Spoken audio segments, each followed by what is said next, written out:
Hi friends, ఈ కథ మీకోసంలో ఈరోజు మనం చూడబోయే కథ పిట్టు బిట్టు టిట్ ఫర్ టాట్. అనగనగా ఒకింటిలో 2 పిల్లులుండేవి. ఆ ఇంటి యజమాని వాటిని చాలా ప్రేమగా పెంచుకుంటూ ఉండేవాళ్ళు.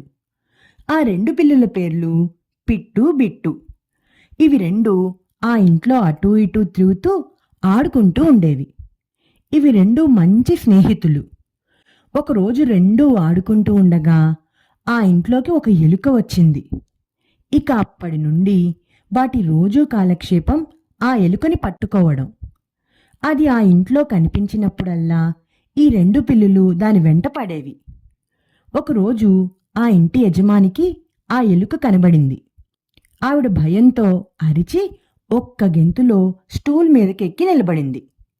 వెంటనే తన పెంపుడు పిల్లులు పిట్టు బిట్టుని పిలిచి, పిట్టు పిట్టు, మీ ఇద్దరిలో ఎవరు ఆ కిచెన్లోకి దూరిన ఎలుకని పట్టుకుంటారో వాళ్ళకి వారమంతా బౌల్ నిండా ఫుల్ ఫ్యాట్ మిల్క్ ఇస్తాను, వెళ్ళండి అని అంది. అది విన్న పిట్టు బిట్టు పరుగు పరుగున వెళ్ళి ఆ ఎలుకని కష్టపడి 2 ఒకేసారి పట్టుకున్నాయి. బిట్టు వెంటనే ఎలుకని పిట్టుని ఇద్దరినీ కిటికీలో నుండి బయటకు తోసేసింది. బిట్టు చేసిన మోసం పిట్టుకి అర్థం కాలేదు.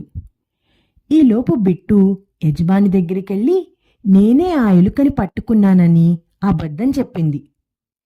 కిటికీకి బయట ఉన్న ఎలుక పిట్టు బిట్టుకు బుద్ధి చెప్పాలనుకున్నాయి. అందుకోసం ఒక గుంట మీద ఆకులతో కప్పి బిట్టుని బయటకు రమ్మని పిలిచింది. బిట్టు ఎలుక లోపలికి వెళ్ళిపోయింది చూడు అని పిట్టు అనగానే పరుగు పరుగున బిట్టు వెళ్ళి ఆ గుంటని చూసుకోకుండా అందులో పడింది. పిట్టు ఎలుక ఇది చూసి పగలబడి నవ్వుకున్నాయి. ఈ కథలో నీతి ఏమిటంటే, మనం ఎవరికైనా చెడు చేస్తే ఆ చెడు తిరిగి ఏదో విధంగా మనకి జరిగి తీరుతుంది. అంతేకాదు, నమ్మిన వారిని ఎప్పుడూ మోసం చేయకూడదు. ఈ కథ మీకు నచ్చిందా పిల్లలు? నచ్చినట్టయితే లైక్ చేయండి, షేర్ చేయండి, కామెంట్ చేయండి, ఇంకా సబ్స్క్రైబ్ కూడా చేసుకోండి.